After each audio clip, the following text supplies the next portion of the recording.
Estamos entrando no nosso último bloco do programa e antes de eu voltar a dar a palavra para o Clóvis de Brigagão, lá da Cândido Mendes, para o João Pontes, da PUC, e para o William Gonçalves, da UERJ e também da Federal Fluminense, eu queria dizer que as indicações deles, para que vocês possam se aprofundar no assunto, vão estar disponíveis na nossa página lá na internet, no www.tomeciencia.com.br. Lá vocês vão poder encontrar sites ou mesmo indicações de livro, onde vocês podem conhecer um pouco mais desta política de relações exteriores do Brasil e aprofundar também algumas questões da política internacional. Bem, e se você tiver alguma opinião, sugestão, ideia de tema, use o nosso e-mail ideias@tomeciencia.com.br. Bem, Williams, vamos voltar com aquela questão da ONU, do Brasil na ONU, fazendo assim, uma certa rodada no final. Você acredita que a gente vai conseguir? Você falava até da China, a China é meio contra, né? Bom, em primeiro lugar, é necessário que haja reforma da ONU. Não é? Há um sentimento em todo o mundo de que é necessário realizar reformas na ONU. Afinal de contas, a ONU foi construída ao final da Segunda Guerra Mundial. Não é? De lá até hoje ocorreram muitas mudanças em todo o mundo. Basta dizer o seguinte, que quando a ONU foi criada, a totalidade da África era constituída de colônias das metrópoles europeias e uma parte da Ásia lutava pela sua independência. Não é?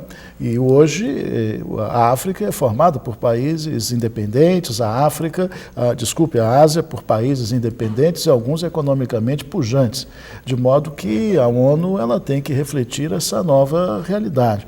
Todavia, há um problema. Não é? A ONU ela tem os seus estatutos, tem as suas regras e a mudança tem que ser de acordo com os estatutos e com as regras. E o mais importante disso é que só pode haver mudança caso os 5 membros permanentes do Conselho de Segurança votem de maneira convergente.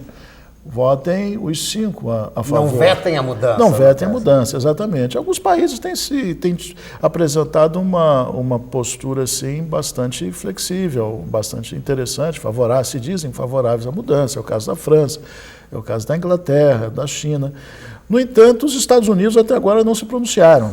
Não é? E aí é o X do problema. É o X do problema porque... vamos dizer, a linha política hoje seguida pelos Estados Unidos é muito conhecida, uma linha unilateralista, ninguém discorda disso. O representante diplomático dos Estados Unidos escolhido para ir para a ONU está sendo contestado dentro do próprio Congresso norte-americano em virtude desse seu inflexível unilateralismo. Portanto, tudo leva a crer que a posição dos Estados Unidos será contra toda mudança. Todavia, eles ainda não se manifestaram. Não é? E, agora, é uma questão que fica aí como interrogação. Não é só Vamos ver se essa interrogação é do resto da mesa. Eu perguntaria para o Pontes se ele também comunga dessa ideia de dificuldade de resolução dessa participação brasileira, aí, ou dessa mudança na ONU, né, desse futuro. A ONU... Enfim, é uma organização que reflete uma distribuição desigual de poder no mundo. E essa distribuição ainda permanece, apesar de você ter um número maior de países, de economia considerável, mas é uma organização muito conservadora nesse sentido. E a estrutura dela reflete essa natureza conservadora, que, aliás, reflete a natureza das relações internacionais. Então, a minha avaliação é pessimista nesse sentido. Ou seja, a ONU foi feita, na verdade, foi criada, né, com a intenção, na verdade, de não mudar significativamente sua estrutura, mas sim permitir que as 5 grandes potências, mesmo permanentes, né, fossem os responsáveis pela ordem internacional. E eu acho que a estrutura do veto, né, principalmente a regra do veto, ela torna muito inflexível a própria composição do Conselho de Segurança. E a ampliação da maneira como o Brasil quer não vai ocorrer. Né? O que você pode ter no máximo é uma ampliação do número de membros rotativos. Mas sem poder de veto. Você acha Sem que o poder de poder, veto não. fica nos 5 e... Sem dúvida, eu acho que isso está fora Quem de questão. tem não quer abrir mão e não quer dar para o outro, no caso. Isso está fora de questão e, é claro, tem que haver uma superação das divergências regionais, ou seja, Brasil-Argentina, Índia-Paquistão, China-Japão, que são todas questões que se cruzam, né, e que colocam uma pressão sobre o veto de cada uma das grandes potências, né. Então, nesse sentido, enfim, se a reforma for ocorrer, isso vai ter que se definir até o mês que vem. E, Nós estamos falando, no caso, até julho até de julho. 2005, por exemplo. E eu não vejo, assim, principalmente em função da posição americana, muita disposição de fazer isso. É uma reivindicação antiga do Brasil, é justa, ela reflete esse desejo de democratizar, entre aspas, porque na verdade não se trata de democratizar, é mais uma ampliação de um órgão que é um órgão oligárquico, né? Enfim, muito desigual, mas enfim, é interessante. Eu acho que mais interessante na reforma da ONU, eu acho que é uma coisa que talvez não se chame muita atenção, é uma mudança em outros órgãos, como o Comitê de Direitos Humanos, né? E a própria forma de reconstruir e de desenhar as ações humanitárias da ONU no mundo inteiro. Essa reforma, ou seja, a tentativa de dar à ONU mais capacidade de ação, é uma das coisas que talvez seja até mais importante do que a recomposição do Conselho de Segurança. Você acrescentaria alguma questão em relação a isso, Brigagão? Olha, o cerne realmente da questão da ONU, né, como a organização maior do sistema internacional, é o Conselho e o poder de veto. É muito complicado, é intrincado, é complexo. Cada vez que você mexe ali, você vê as idiosincrasias regionais, né? Por exemplo, a entrada do Japão, a China veta, a entrada disso, não sei o quê, se vai a Alemanha, a Itália não quer. Enfim, aqui na América Latina, a Argentina e o México não gostam que o Brasil vá sozinho, isso é tudo muito complicado. Mas veja só, não há poder, da mesma maneira que não há poder imutável na política interna, não há poder imutável na política internacional. Então, uma hora ou outra, eu acho que há um momento bom... Dependendo de prazo, você acha que pode haver ainda? Há um momento bom, a opinião pública, embora a opinião pública nunca é um fator preponderante, né, um objeto de política, assim, mas há um movimento crescente, uma voz crescente no sentido de que a ONU deve se reformar e talvez um pouco de sensibilidade, é difícil falar de sensibilidade em relação à política internacional e dos líderes políticos, tipo, né, George W. Bush e outros mais, mas eu acho que há. Eu sou nesse sentido assim otimista, sou um idealista e acredito que pode haver, e o Brasil está fazendo esse papel no sentido de dinamizar a pressão, né, um lobby intenso, e eu acho que isso é positivo. Eu acho que a coisa vai se dar em algum momento, talvez não agora, mas daqui a pouco vai haver uma mudança. Bem, apontando para o futuro, desculpe, Williams, na nossa política externa, vamos lá agora, já que a gente está no último bloco, você aponta alguma coisa para o futuro, alguma coisa que você acha que precisa ser feita? Ou... Não, que precisa ser feito não. Eu destacaria como um ponto bastante positivo a disposição da diplomacia do governo Lula de levar a efeito a integração sul-americana. Eu vejo isso com extrema simpatia. Eu penso que é uma necessidade o Brasil se aproximar mais dos seus vizinhos, de colaborar mais com eles, de trocar mais com eles. Eu creio que as tendências, né, econômicas mundiais, elas apontam nesse sentido, da necessidade da integração, de fazer blocos, e penso que o Brasil está indo no caminho certo. Nós estamos investindo numa integração física com os nossos vizinhos, né? Vivemos num continente que, para viajar de avião de um país para o outro, é uma dificuldade. Muitas vezes temos que sair bem longe para voltar para um ponto bem perto, né? Então, eu acredito que esse é uma das características assim, mais destacáveis, mais positivas da nossa política externa hoje, que é essa ênfase na integração sul-americana.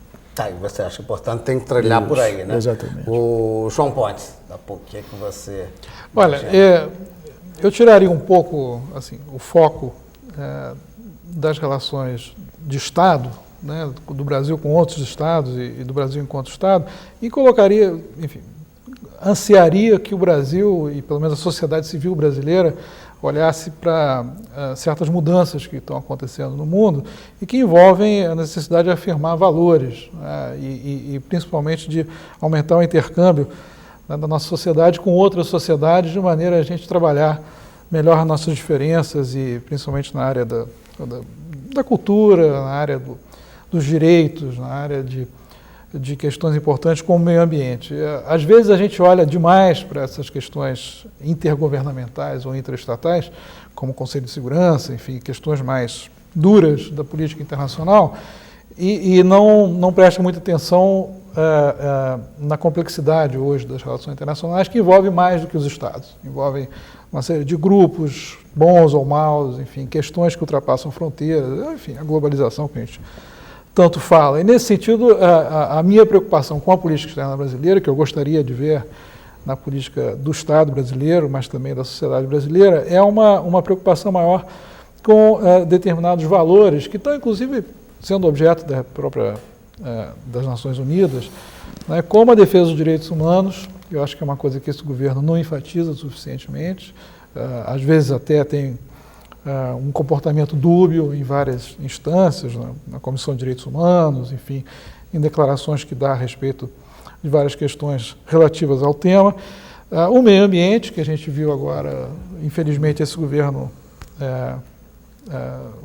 registrou um recorde muito negativo em termos de desmatamento, né? As questões indígenas também têm sido uma questão muito maltratada por esse governo, e, é claro, a questão democrática, né? Ou seja, sempre lembrar que a resistência a desígnios imperiais, etc., não são justificativas suficientes para colocar a questão democrática no segundo plano. Então, eu colocaria a questão dos valores como assim, um grande desafio para a política externa brasileira sair de um viés meramente convencional de, enfim, tentar um assento no Conselho de Segurança na ONU.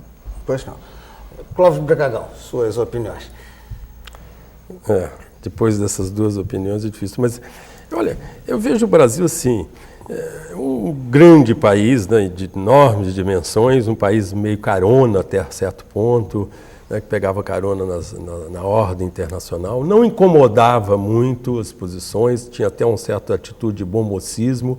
Eu acho que isso está mudando bastante, nesse sentido dos valores que o João apontou, no sentido de uma certa altivez, de uma demonstração. Às vezes percebia que o Brasil, por exemplo, queria fazer parte do banquete das nações, mas chegava atrasado, com roupa não adequada, né, essa atitude brasileira. Eu acho que hoje não. E isso se deve, além do fato de termos uma diplomacia muito profissional, muito competente, se deve à sociedade brasileira. E a sociedade brasileira, a sociedade civil, os empresários, as corporações que estão se mexendo no mundo dos negócios, estão incomodando, que daí cria atrito. Outro dia mesmo eu vi no jornal O Globo, no caderno econômico, na primeira página do caderno econômico, um mapa de interesses econômicos do Brasil pela América do Sul. Então nós vemos lá Petrobras, Odebrecht, uma série de empresas brasileiras avançando sobre os negócios, pelo menos regionais. Isso eu acho que é uma coisa nova. Nós não tínhamos essa percepção de que o Brasil estava fazendo negócio pelo mundo inteiro. Então isso se deve à sociedade no seu conjunto, e eu acho que isso é muito, muito positivo. Quer dizer, nesse ponto de vista, a própria estrutura da sociedade está ajudando, está fazendo também um pouco de política externa. Isso se deve muito à democracia, ao processo de integração que vem com todos os percalços que vem sendo feito. E isso também que se chama globalização, nós temos que enfrentar. Da mesma maneira que o mundo vem aqui, nós temos que ir ao mundo. Isso.